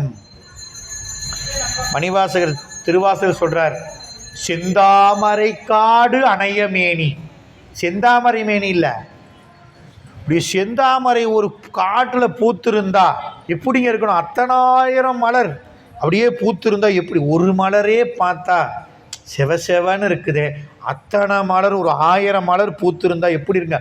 அந்த மாதிரி மேனி யாருக்கு? சிவபெருமானுக்கு. அப்படியே கண்ணப்பருக்கு எப்படிங்க? நீலோற்பவ மலரெல்லாம் அப்படியே பூத்து இருந்தா அது எப்படி அப்படி மலரும் பொழுது ஒளி வீசுதோ அதுபோல ஒளி வீச சோதி படர்ந்திருக்கக்கூடிய திண்ணனார். இப்ப சோதி தெரியல, எப்படி இருக்குது? படர்ந்து இருக்குது. ஆனா நாளைக்கு இன்னும் கொஞ்சம் தெரிய போகுது அந்த சோதி. எப்ப? ஞான சூரியனாகிய குடிமித்தேவரை பார்க்கும் பொழுது நீலோற்பவ மலர் மலரும். அப்ப அந்த சோதி நமக்கும் தெரியும். அப்ப அந்த சோதி இருக்குது அப்படிங்கிறத இப்பயே காமிச்சிட்டார். நீ கருப்புன்னு ஒன்றுனே எதுவும் நினச்சிக்காதீங்க. இது நீலோற்பவர் மலர் மாதிரி மலரும் பொழுது ஒளி வீசு. திண்ணனார் குடிமித்தேவரை பார்க்கும் பொழுது அப்படியே ஒளி. அது அப்படியே அருமையாக சொன்னார். அந்த திண்ணனார் முன் தேன் நல் தசை தேரல் சருப்பொறி மற்றும் உன்ன காணப்பளினேர் கடவுள் பொறையாட்டி வந்தார். உன்னை வாங்கிட்டு போனால, என்னென்ன வாங்கிட்டு போனா இப்ப சொல்றார். வேண்டுவனையெல்லாம் வாங்கிட்டு போனா தேவராட்டின்னு சேக்கிலார் சொன்னார் முன்ன. இப்ப அது என்னென்னு சொல்றார். என்னென்னலாம் வாங்கிட்டு போனா தேவராட்டி? நாகன்றிருந்து தேன், வனதெய்வங்களுக்கு படைப்பதற்காக தேன்.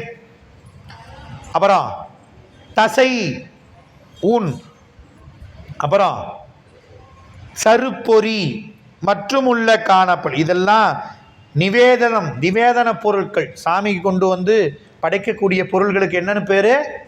நிவேதனம், நைவேத்தியம் அப்படிம்போம். அது நைவேத்தியம் ஆனவாட்டி அதுக்கு பேர் பிரசாதம்.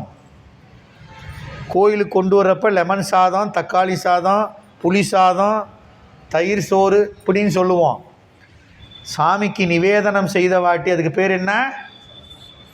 இறைவனுடைய பிரசாதம். புளிசோறு இல்லை, தக்காளி சோறு இல்லை, பொங்க சோறு இல்லை, பட்டியம்பெருமானுடைய அருள் பிரசாதம். இப்படி வாங்கி சாப்பிட்டா அது அருளாக இருக்கும். இல்லைங்க எனக்கு இதா புளிசோறு சேராது, பனியாக இருக்குது, தயிர் சோறு சாப்பிட்டா சளிகிளி பிடிச்சிருமே அப்படின்னா கண்டிப்பாக பிடிக்கும். நீங்கள் என்ன கேட்குறீங்களோ அதான சாமி தருவார். இது பட்டியம்பெருமான் அருள் பிரசாதம் பெருமானே அப்படின்னு வாயில் போட்டிங்கன்னா உள்ள அருள் நிறையும்.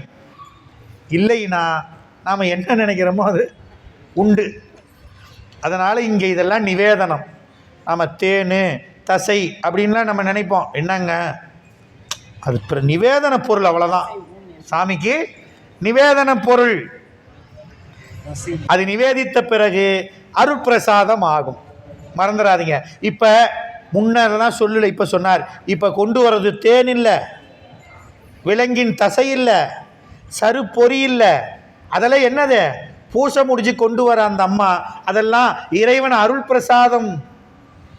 திண்ணனார் முன்பு பொறையாட்டி வனதெய்வங்களுக்கெல்லாம் நிவேதித்த பிரசாதங்களை கொண்டு வந்தாள். யாரு?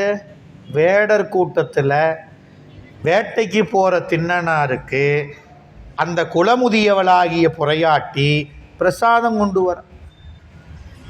ஒரு செயலை செய்வதற்கும் செய்ய துவங்குவதற்கும் புறப்படுவதற்கும் முன்ன இறைவனை நினைக்கணும், வணங்கணும்.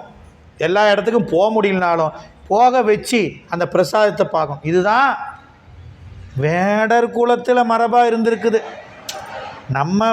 நம்ம கதைக்கு அப்புறம் வருவோம். வேடர் கூட்டத்திலேயே இதுதான். ஆமாம், தெய்வ வழிபாடு எப்படி வணங்கினாங்க என்ன, அது அவங்களுடைய வாழ்க்கை, அவங்களுடைய குலம், அவங்க இருக்கிற வாழ்கிற இடம். ஆனால் அவங்க மேற்கொண்ட ஒழுக்கம் வழிபாடு என்னன்னு கண்ணப்பனார் வரலாற்றின் மூலமாக சேக்கிழார் நமக்கு காமிக்கிறார். அப்போ தெய்வ வழிபாடு இல்லாமல் எதுவுமே கிடையாது. அருட்பிரசாதத்தை கொண்டு தேவராட்டி படர்சோதியார் முன் வந்தாள். அந்த என்ன பண்ணாங்க? பொறையாட்டி வந்து நின்று எங்கும் மொய்க்கும் சிலை வேடர்கள் நீங்க புக்கு சென்று அங்கு வள்ளல் திருநெற்றியில் சேடை சாத்தி உன் தந்தை தந்தைக்கும் இந்நன்மைகள் உள்ள அல்ல நன்றும் பெரிது உன் விரல் நம் அளவு அன்று இது என்றாள். வந்த பொறையாட்டி என்ன பண்ணா, அப்படியே அந்த அம்மா வந்து நின்னாங்க.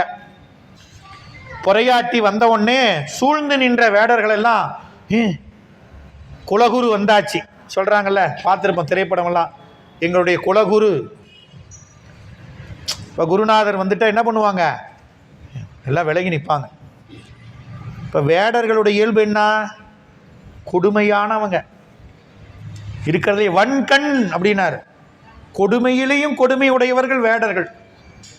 அவங்களுக்கு என்ன தெரியும், மூணே தான், கொள் எரி குத்து, இதை தவிர வேற எதுவும் தெரியாது.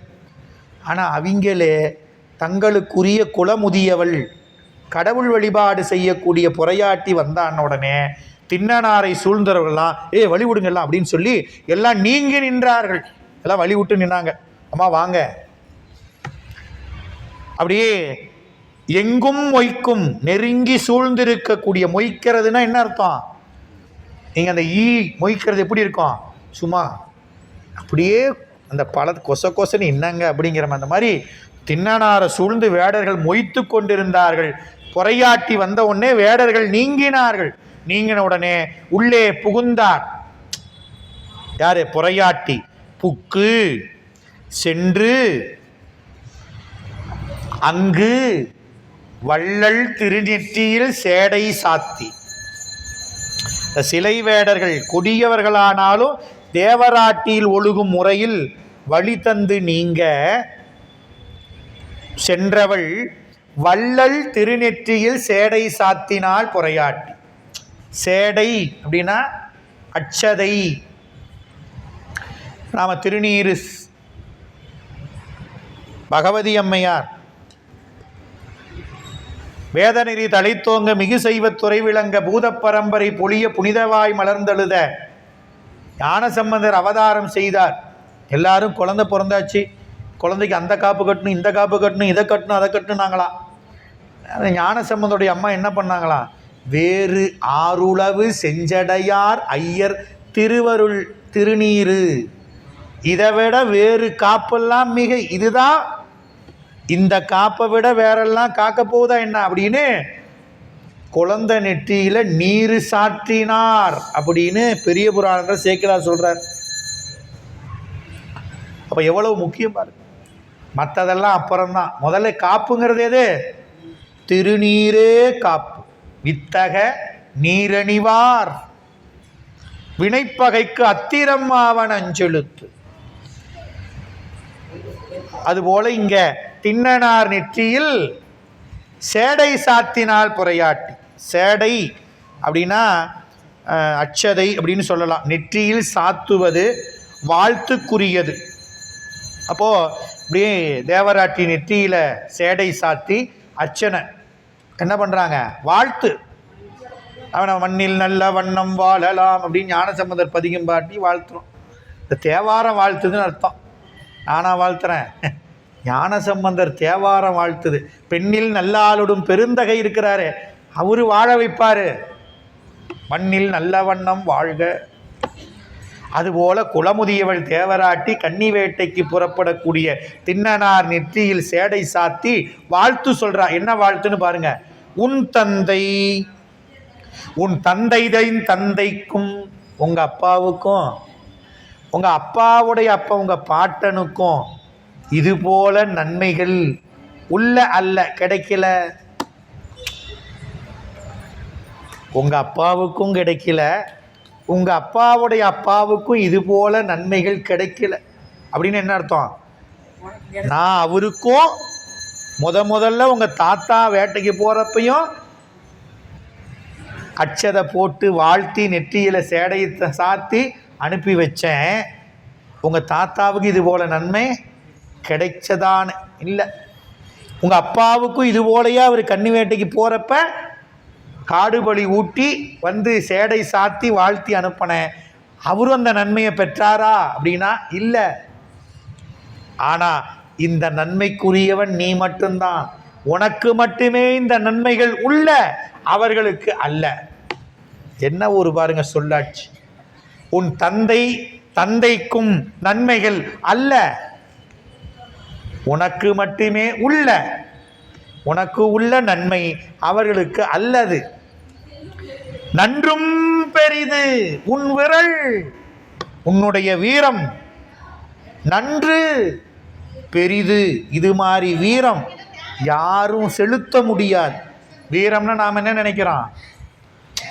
சினிமாவில் 10 பேர்த்த புரட்டி எடுக்கிறாரு பாருங்க ஹீரோ, அவர் தான் வீரம்னு நினைக்கிறோம். அதான் வீரம். தான் கொண்ட கொள்கையில் வலுவாது நிற்பது தான் வீரம்.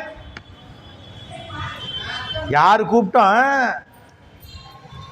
ஐயோ குடிமித்தேவர் தனியா இருக்கிறானே, இருந்தாலும் இவனை காப்பாற்ற யாரு? ஒரு சிங்கம் வந்துருச்சு, ஒரு புலி வந்துருச்சு, இருந்தாலும் யாரு காப்பாற்றுவா? யாருமே இல்லாம தனியா இருக்கிறாரு. நான் வரமாட்டேன், இங்கேயே தான் இருப்பேன். பசி, தூக்கம், தாகம், அதுதான் வீரம். என்ன ஆனாலும் சரி இவரை காப்பாற்ற. ஐயோ இவருக்கு பசிக்குமே, சரி போகலாம். ஐயோ இவரை விலங்கு வந்து ஏதாவது பண்ணிடுச்சுன்னா சரி இங்கேயே இருக்கலாம். ஐயோ இவருக்கு பசிக்குமே, சரி போகலாம். இப்படி தவிச்சாரு பாருங்க. பின்னால் சேக்கிழார் காமிக்க போறார்.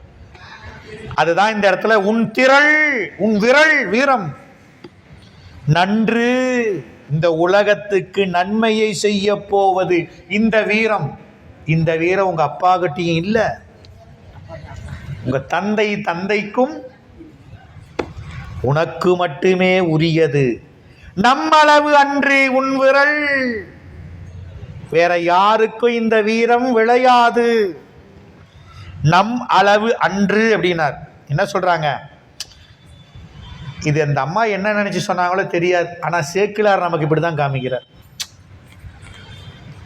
அவங்க என்ன நினைச்சு சொன்னாங்க தெரியல. ஒரு உன்னுடைய மூதாதையர் வலிமையை விட உன்னுடைய வலிமை அப்படின்னு சொன்னாங்க. ஆனா அவங்க வழிபாடு செய்து வந்த அந்த தெய்வங்களே அந்த பொறையாட்டினுடைய வாக்கிலிருந்து வாழ்த்துவதாக இந்த வாழ்த்து அமைந்தது. ஐயா காசிக்கு போயிட்டு வந்தார் அப்படின்னா அவர்கிட்ட வாழ்த்து பெற்ற என்ன அர்த்தம்? விஸ்வநாதரே அவர் வாக்கிலிருந்து வாழ்த்துற மாதிரி. நல்லா இருங்க நீங்கள் வாழ்த்துனது விஸ்வநாத பெருமானே அண்டம் முழுதுடையாரே வாழ்த்தன மாதிரி. திருவண்ணாமலைக்கு போயிட்டு வந்தீங்களா? ஐயா திருவடி வணக்கம். சிவசிவா, திருவண்ணாமலையாரே திருநீர் பூசண மாதிரி இருக்குதுன்னு நினைக்கணும். இவர் போயிட்டு வந்தார், அவர் போயிட்டு வந்தார், திருவண்ணாமலை போயிட்டு வந்தார், அண்ணாமலையாரே வந்திருக்கிறார். திருவண்ணாமலை போயிட்டு வந்தீங்களா? சிவசிவா அண்ணாமலையாரே திருநீர் பூசி விடு. இதை காமிக்கிறார். அந்த பொறையாட்டி வாழ்த்தினதா அர்த்தம் இல்லைங்க. இது பொறையாட்டியினுடைய வாழ்த்து சொன்ன அந்த வாக்கிலிருந்து அத்தனை தெய்வத்துக்கும் பூசை பண்ணிட்டு வந்த அந்த தெய்வங்கள் எல்லாம் வாழ்த்துகிறது. நன்றும் பெரிது உன் விரல் நம்மளவு அன்று இது என்றால் பொறையாட்டி. அப்படியே வாழ்த்துறா. வாழ்த்து முடிச்சாச்சு. அப்பெற்றியின் வாழ்த்தும் அணங்குடையாட்டி தன்னை செப்பற்கு அரிதாய சிறப்பு எதிர் செய்து போக்கி கைப்பற்றியத்தின் சிலை கார் மழை மேகம் என்ன மெய்ப்பொற்பு உடை வேட்டையின் மேற்கொண்டு எழுந்து போந்தார். வாழ்த்து பெற்ற உடனே என்ன பண்ணாரு? நேத்து அந்த தலைவன்கிட்ட தேவராட்டிக்குரிய மரியாதையெல்லாம் செய்யப்பட்டது. யாரு? நாகன். இன்னைக்கு இந்த தலைவர், புது தலைவரை வாழ்த்தின வந்து தேவராட்டி. வாழ்த்தின உடனே அப்பெற்றியின் வாழ்த்தும். அப்பெற்றி அப்படின்னா அந்த மூதாட்டி தேவராட்டியினுடைய திருவாக்கு. என்ன வாக்கு? அந்த தெய்வங்கள் எல்லாம் வாக்கில் நின்று வாழ்த்தியதுன்னு அர்த்தம். அதான் அந்த பெருமை பொருந்திய வாழ்த்து. வாழ்த்து என்பது நினைந்து, யாரை நினைந்து சொல்லப்படுகிறதோ அதுதான். பல்லாண்டு கூறுதுமே அப்படின்னு சிவபெருமானை நினைச்சு என்ன வாழ்த்து? பெண்ணில் நல்லாளொடும் பெருந்தகை இருந்ததே மண்ணில் நல்ல வண்ணம் வாழலாம். அவனை நினச்சா மண்ணில் நல்லா யாரை வாழ்த்தினாலும் பெருமானை நினச்சி சிவாய நம, குருநாதரை நினச்சி அருட்குருநாதர் மலரடிகள் போற்றி அப்படின்னு தாராளமாக திருநீர் பூசலாம். நாம் பூசலை, நான் பூசலை, நான் வாழ்த்தலை, குருநாதர் வாழ்த்துறாரு, பட்டியம்பெருமான் வாழ்த்துறாரு, அண்ணாமலையார் வாழ்த்துறாரு. நான் என்னத்தை போய் வாழ்த்துறது? வாழ்த்துறவங்க நிலை இப்படி இருக்கணும். வாழ்த்து பெறுவர் நிலையும் எப்படி இருக்கணும்? அண்ணாமலையாரே வாழ்த்துறார், பட்டியம்பெருமானே வாழ்த்துறார், இப்படி இருக்கணும். இதுதான் நம்ம சமயம் சொல்வது.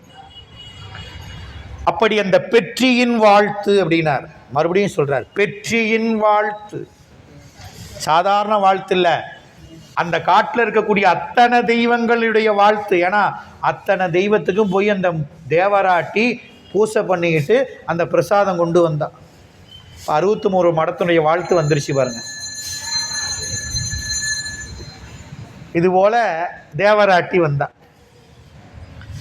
வந்து வாழ்த்தன வாழ்த்து, அந்த வாழ்த்தை பெற்றவர் வாழ்த்திய அனங்குடையாட்டி தன்னை. அந்த தேவராட்டி என்ன பண்றாரு? செப்புதற்கு அரிதாய சிறப்பு செய்தார் தின்னனார். யாருக்கு? அனங்குடையாட்டிக்கு. வாழ்த்த நம்ம என்ன பண்ணோம்? சரிங்கம்மா போயிட்டு வாங்க, எனக்கு வேலைக்கு நேராச்சு, நான் வேட்டைக்கு கிளம்பணும் அப்படின்னு சொல்லி அனுப்பல. செப்பற்கு அரிதாய சிறப்பு செய்தார் தின்னனார். யாராலையும் சொல்ல முடியாத அளவுக்கு அந்த தேவராட்டிக்கு சிறப்பு செய்தாலாம் நம்முடைய தின்னனார். அதை சேக்கிழார் பெருமா அருமையாக சொல்கிறாரு. அவள் மகிழும்படி சிறப்பு வரிசை பலவும் தந்து பாராட்டி அவள் செய்த நன்றிக்கு தாமதமின்றி கைமாறு சரி. ஏம்மா நானும் நல்லா வேட்டையாடணும்னு எனக்காக நீ பூசை பண்ணிட்டு வந்திருக்கிறைய, நான் பண்ண வேண்டிய வேலையை நீ பண்ணியிருக்கிறைய. நான் எப்படி பார்த்தா நான் தான் பிறந்த நாளை கோயிலுக்கு வந்து சாமிக்கு அர்ச்சனை பண்ணி, அர்ச்சனைனா ஒரு பாட்டை பாடி சாமிகிட்ட நின்று அவரை வணங்கி வாழ்த்து பெற்றிருக்கணும். நான் பிறந்த நாள் அதுவுமா? எந்த திரைப்படம், எந்த திரையரங்கு, எந்த பார்க்கு, எந்த பூங்கா, எந்த அப்படின்னு போனேன். எனக்கு போய் நீங்கள் ஐயா உங்கள் பிறந்த நாள்னு சாமிக்கு அர்ச்சனை பண்ணி திருநீர் கொண்டு வரீங்களே, இப்போ எவ்வளவு நன்றி கடன் பட்டிருக்கணும் நான் உங்களுக்கு. இப்படி நினைக்க, நமக்காக ஒருத்தர் வேண்டாருன்னா அந்த நன்றி கடன் நாம் என்ன அவங்க திருப்பி செலுத்தணும்ல, கைமாறு. மணிவாசர் கேட்குறார், ஐயோ சாமி நான் என்ன கைமாறு உனக்கு செய்ய போகிறேன் தெரியலையே. சும்மா திடீர்னு அம்மாப்பேட்டையிலேருந்து காலனிக்கு வந்து ட்ராப் பண்ணவருக்கு ரொம்ப மிக்க நன்றிங்க, very very thank you very much அப்படிங்கிறேன். நேராகி போச்சுங்க வகுப்புக்கு, வண்டி ரிப்பேர் ஆகி போச்சு, கொண்டாந்து விடுங்கன்னா கொண்டாந்து விட்டவர், ஐயோ கடவுள் மாதிரி காப்பாற்றினீங்களேன்னு அவருக்கு நன்றி சொல்கிறேன் நான். ஆனால் கடவுளுக்கு நேரம் இல்லைங்க, பிஸி. அவர் பார்க்குறதுக்கு எல்லாம் நாளைக்கு பார்த்துக்கலாம். போன பிரதோஷம் தான் வந்துட்டு போனேன், அடுத்த பிரதோஷத்துக்கு, அமாவாசைக்கு, பௌர்ணமிக்கு, சோமவாரத்துக்கு, கார்த்திகை தீபத்துக்கு, பொங்கலுக்கு, திருவாதிரைக்கு, மற்ற நாள் நோ டைம். நினைக்கிறதுக்கு அடையாங்க நான் நினைக்கிறதுக்கு இருக்குது, நினைக்கிறதுக்கு வேறு மற்றது அவனை நினைக்கிறதுக்கு எங்கே இடம் இல்லையே, உள்ள பூரா உள்ளே கிடக்குது, அவனை வைக்கிறதுக்கு இடம். அப்பர் சாமி சொன்னார், நெஞ்சம் உமக்கே இடம்ட்டார். என்கிட்ட வந்தீங்கன்னா அவரை தவிர மற்ற எல்லாத்துக்கும் இடம். இதான் அப்பர் சாமிக்கு எனக்கு. அவள் எப்படி பாருங்க, அந்த தேவராட்டி தனக்காக வழிபாடு செய்து வந்தால் அவளுக்கு நன்றி கடன் உடனே தீர்க்கணும், இல்லைன்னா கணக்கில் ஏறிடும். அதனால உடனே அந்த கைமாறு செய்தார் தின்னனார். என்ன செஞ்சாரு? அவர் மகிழும்படி அப்படியே ஒரு சீர்வரிசை அப்படியே அந்த அப்படியே அங்கே அவங்க மரபுக்கு ஏற்றவாறு என்னென்ன சிறப்பு செய்ய முடியுமோ. இப்போ நாம் என்ன பண்ணுவோம்? பொன்னாடை போற்றுவோம், மலர் மாலை போடுவோம், சந்தன மாலை போடுவோம், இல்லை வெள்ளி காசு கொடுப்போம், தங்க காசு கொடுப்போம். அவங்கவுங்க தகுதி வாய்ப்பு வசதிக்கு ஏற்றவாறு செய்வோம். ஆனால் செய்யக்கூடிய மனம்தான் முக்கியம், பொருள் முக்கியம் இல்லை. ஐயோ ஒரு தங்கம் வெள்ளிங்கிறாராட்டு இருக்குது, உப்பிலா கூலிட்டாலும் ஒப்புடன் முகமலர்ந்து உபசரித்து உண்மை பேசி செஞ்சா அது அமிர்தமாக இருக்கும் அப்படின்னு சொல்கிறாங்க. உப்பே போடல, கூழில் மறந்துட்டோம். அதை கொடுக்குறப்ப அப்படியே முகமலர்ச்சி, உள்ளத்தில் விருப்போட அப்படியே சாப்பிட கொடுத்தா குடிக்கிறவருக்கு அது உப்பு இல்லைன்னு கூட தெரியாதான். அமுத மாதிரி இருந்ததுங்க. அதுபோல் நம்ம என்னது, நம்ம மனசு தான் முக்கியம். அப்போ திண்ணனார் தேவராட்டி தனக்காக செய்த நன்றி கடனுக்கு கைமாறு செய்தார். செப்பற்கு அரிதாய சிறப்பு. நீங்க எப்படி வேணாலும் நினைச்சு கற்பனை பண்ணிக்கோங்க. சொல்ல முடியாத சிறப்பு செஞ்சார். அட போங்க, இந்த அம்மாவுக்கு இதுவரையிலும் இந்த மாதிரி யாரும் சிறப்பு செஞ்சது இல்லைங்க, திண்ணனார் செஞ்சார் அப்படின்னு சொல்ற மாதிரி செப்பற்கு அரிய சிறப்பு செய்து எதிர் செய்து போக்கினார், எதிர் வணங்கினார். நான் விடைபெறுகிறேன், ரொம்ப மகிழ்ச்சி அப்படின்னு தேவராட்டி வணங்கி போக்கி அவங்களுக்கு விடை கொடுத்தார். அம்மா கிளம்பிட்டாங்க, சரி நான் உத்தரவு, போயிட்டு வரேன், மகிழ்ச்சி, அவ்வளோதான். நாகனார் விடை கொடுத்தார். அடுத்து குலம் முதியவளான குலகுருன்னு சொல்கிறவன் விடை கொடுத்தார். அங்கே இருக்கக்கூடிய தெய்வங்கள் எல்லாம் விடை கொடுத்தது அப்படின்னு அர்த்தம். நீ இனிமே கிளம்பு, இங்கே என்னை கும்பிட வேண்டிய ஆள் இல்லை, நீ போ. பெரியவர் அங்க இருக்கிறாரு. யாரு? அவரு தான் பெரியவர். பெரிய பெருமான் அடிகள்னு தேவாரம் சொல்லுது. நமக்குத்தான் அவர் பெரியவர்னு தெரியுதா தெரியலையான்னு பிரச்சனை. ஆனா அவரு தான் பெரியவர். நமக்கு உணர்வுக்கு வரல, அது வரல அவர் பெரியவர்னு நமக்கு தெரியல.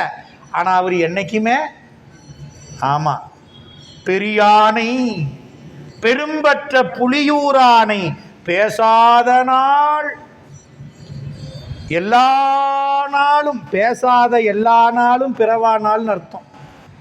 அப்ப கணக்கு போட்டு பார்த்தா இத்தனை வருஷத்துல வெறும் 22 நாள் தான் உருப்படியா இருந்திருக்குதாட்டிருக்குது. பிரயோஜனமான நாள் எனக்கு 22 நாள் தான். 40 வயசாகி போய் 22 நாள் தான் பிரயோஜனமான நாள். அது கூட உருப்படியாக இருந்துச்சான்னு தெரியும். ஆமாம், கணக்கு அப்படி போட்டோம்னா ஐயோ இத்தனை நாள் வீணாக்கிட்டோமேனு உள்ளத்தில் பதைபதிப்பு வரும். ஐயோ பெருமானை நினைக்காம இருக்கிறோமே, பேசாமல் இருக்கிறோமே, அவனை பார்க்காம இருக்கிறோமே, காலு ஓடும். இல்லைன்னா பார்த்துக்கலாம். எங்கே போகிறார் அவர்? இங்கே தான் இருப்பார். நாளைக்கு போனால் பார்க்கலாம், அடுத்த வாரம் போனால் பார்க்கலாம், அடுத்த மாதம் கூட போய் பார்க்கலாம். அது வரை நான் இருப்பேனா இல்லையா தெரியாது. அவர் இருப்பாருங்க, நான் இருப்பேனா? அவர் ஆமாம், அவர் பண்டும் இன்றும் என்றும் உள்ள பொருள். அதனால அவன் பெரியவன். பெரியவன் என்ன அர்த்தம்? நேற்று இருந்தார், இன்னைக்கு இருக்கிறாரு, நாளைக்கு இருப்பாருன்னு யாரை சொல்கிறோமோ அவரு தான் பெரியவர். 100 கோடி நாராயணர் 6 கோடி பிரமர்கள் நொந்தினர். இறந்தவங்க கணக்கெல்லாம் எடுத்தா அதில் 6 கோடி அப்படின்னு பெரியவங்க சொல்லியிருக்கிறாங்க. எதுக்கு இதை சொல்கிறேன்னா, யார் பெரியவர்னு நாம் அறிவில் தெளியணும். இங்கெல்லாம் திண்ணனாருக்கு விடை கொடுத்தாங்க. யார்? அத்தனை தெய்வங்களும். நீ போயிட்டு வாப்பா, நீ கும்பிட வேண்டிய ஆளுங்க நான் இல்லை, நாங்கள் இல்லை, நீ கும்பிட வேண்டிய ஆளு குடிமித்தேவர். அதனால சென்று வா, சென்றுல எழுந்து போந்தார். போயிட்டு வான்னு சொல்லல, கிளம்பு, மறுபடியும் இங்கே வர வேண்டிய வேலை உனக்கு இல்லை. நானும் என்ன பண்ணும், போயிட்டு வாங்க, போயிட்டு வாங்க, ஏங்கதை போயிட்டு மறுபடியும் மண்ணுக்கு வரணும். புல்லாய் போயிட்டு வாங்க, பூடாய் போயிட்டு வாங்க, புழுவாய் போயிட்டு வாங்க, மரமாய் போயிட்டு வாங்க, பல்விருகமாய் ஒவ்வொன்று பிறவியிலையும் போயிட்டு வந்து வந்து போய். ஆனால் திண்ணனாரு போறாரு, திரும்ப வராரா? சிவலோகத்துக்கு போறாருங்க, திரும்ப அங்கேயே தான் இருப்பாருங்க. எழுந்து போந்தார். எப்படி? கைப்பற்றியத்தின். இப்ப கிளம்புறவரு கைலாயம் போறாரு. அதனால மறுபடியும் அவருடைய அருள் கோலத்தை பார்த்துக்கோங்க அப்படின்னு பிளாஷ் காமிக்கிறார். டக்குன்னு ஒரு பிளாஷ். நீ முன்ன மறந்துருப்பீங்க 6 பாட்டில் சொன்னதை மறுபடியும் பார்த்துக்கோங்க. கைப்பற்றியத்தின் சிலை கார்மலை மேகம் என்ன மெய்ப்பொற்புடை வேட்டையின் மேற்கொண்டு எழுந்து போந்தார். எப்படி போனாரு? மெய்ப்பொற்பு, உண்மையின் பொழிவு. இவருடைய வேடம் எப்படிங்க? உண்மையின் பொழிவு. திண்ணனார் வேடத்துக்கு சேக்கிழார் சொல்றாரு உண்மையின் பொழிவு. இவர் தொடங்கற வேட்டைக்கு உண்மையே பொழிவு. ஏன்? இந்த வேட்டை தனக்கானது அல்ல, இந்த உலகத்தில் இருக்கக்கூடிய அத்தனை உயிர்களுக்கான ஞான வேட்டைக்கு போறார் திண்ணனார். ஐயோ, இந்த சிவபெருமானுக்கு அன்பு செஞ்சா இந்த சாமி தன்னையே தந்துடுமாட்டிருக்குது அப்படின்னு உலகத்தில் இருக்கிற உயிர்கள் எல்லாம் தெரிந்து கொள்வதற்கு கிளம்புறார். இப்படி கூட இந்த சிவபெருமானுக்கு அன்பு செலுத்தி இருக்கிறார், இப்படி கூட அன்பு செலுத்தலாம். இந்த அன்பு செலுத்தினா சிவபெருமான் என்ன பண்ணுவாரு? தான் கூடையே வச்சுக்குவாரு அப்படின்னு இந்த உலகத்துக்கு காட்ட போறார். இதுதான் உண்மை. இந்த வேட்டையின் பயன் தனக்குரிய பயன் அல்ல. வேடர்களாகிய குடியை காத்து நலமே செய், என்னை விட நல்லதை செய்யினாரே அப்பா, அதுக்காக போறாரா? வேடர் குலத்தை மட்டுமல்ல, இந்த உலகத்தில் இருக்கக்கூடிய உயிர் கூட்டங்களுக்கெல்லாம் நலம் செய்ய போறாரு. இவங்க கூட்டத்துக்கு மட்டும் இல்லைங்க, உயிர் கூட்டங்கள் அத்தனைக்கும் உயிருக்கு நலமாகிய பிறவிப்பிணியை அறுக்கக்கூடிய நலத்தை உலகத்துக்கு காட்ட போந்தார். எழுந்து போந்தார். எப்படி போனாரு? வேட்டையின் மேற்கொண்டு எழுந்து போந்தார். வேட்டை என்ன வேட்டை? உண்மையின் பொழிவு, மெய்ப்பொற்புடை வேட்டை. இது போல வேட்டையை யாரும் செய்யல, இனிமே செய்யவும் இல்லை அவருக்கு அப்புறம். ஆக அப்படியே மெய்ப்பொற்பு உடை வேட்டையின் மேற்கொண்டு எழுந்து போந்தார். அப்படியே முயற்சித்து தான் வசித்த அந்த புறப்பட்ட இடத்திலிருந்து எழுந்து என்ன வேட்டை மேற்கொண்டு எழுந்தார். எதுக்காக கிளம்பினார் முக்கியம், அதான் மேற்கொண்டு அப்படின்னார். வேட்டையின் மேற்கொண்டு அப்படின்னு அருமையாக சொன்னார். அதனால இரவு கழிவதற்கு முன்ன இருள் நீங்குவதற்கு பெரும் புலர் காலைன்னு பேர். அதுக்கு என்ன பேரு?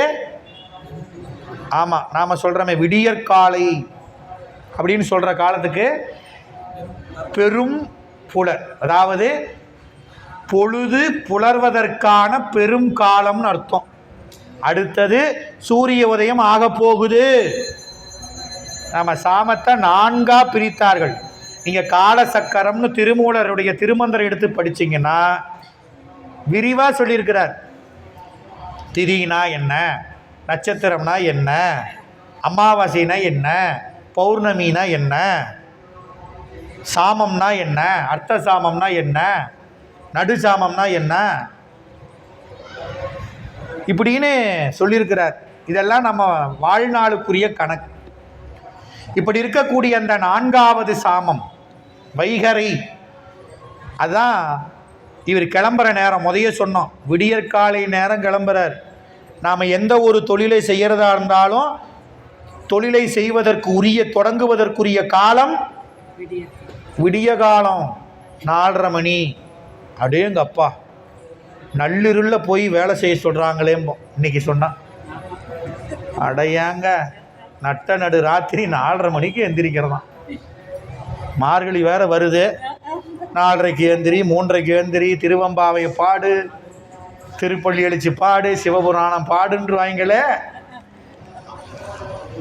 நடுராத்திரியில் வேற எழுப்பி விட்டுருவாங்க அந்த ரேடியோ வச்சு. நல்லா அப்போதான் தூக்கம் வரும். ஆதியும் அந்தமும்.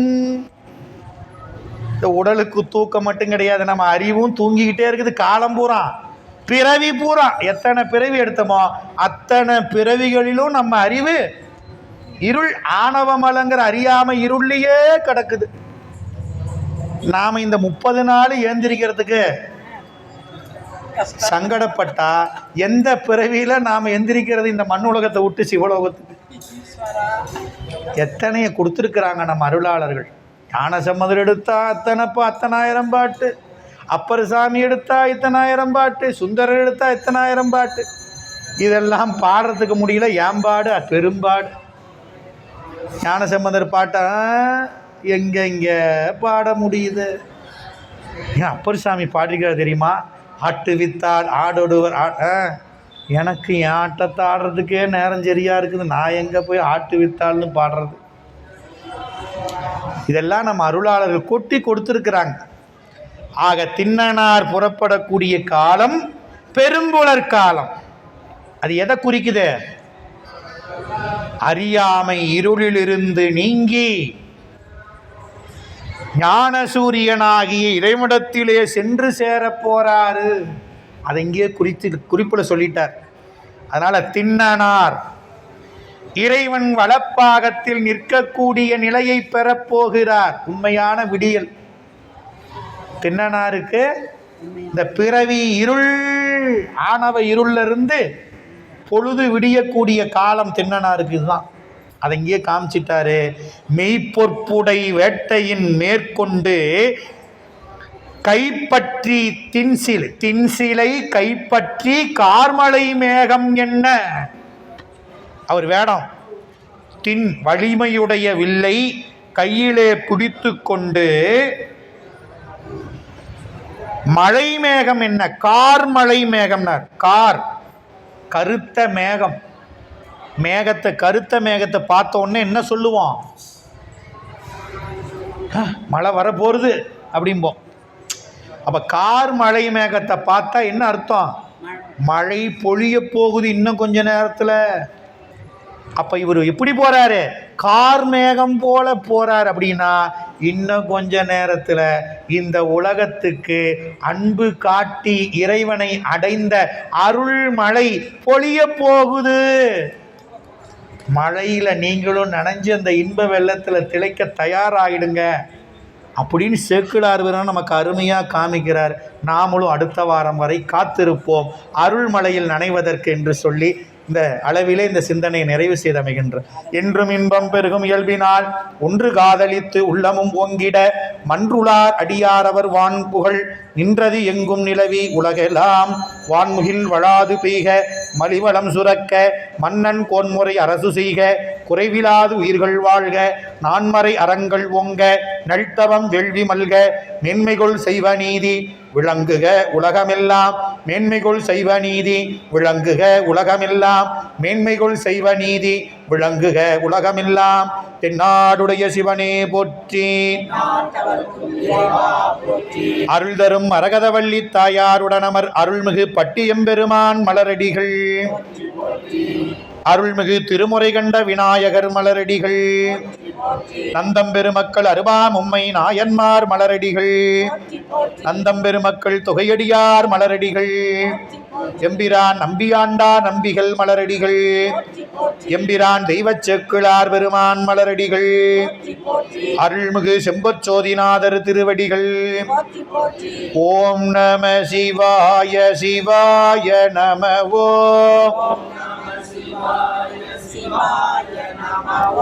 ஓம் நம சிவாய சிவாய நம.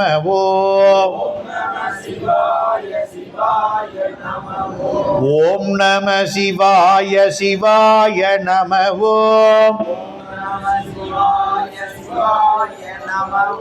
ஓம் நம சிவாய சிவாய நம.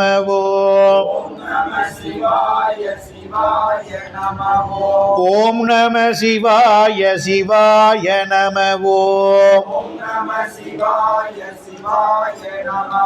தென்னாடுடைய சிவனே போற்றி.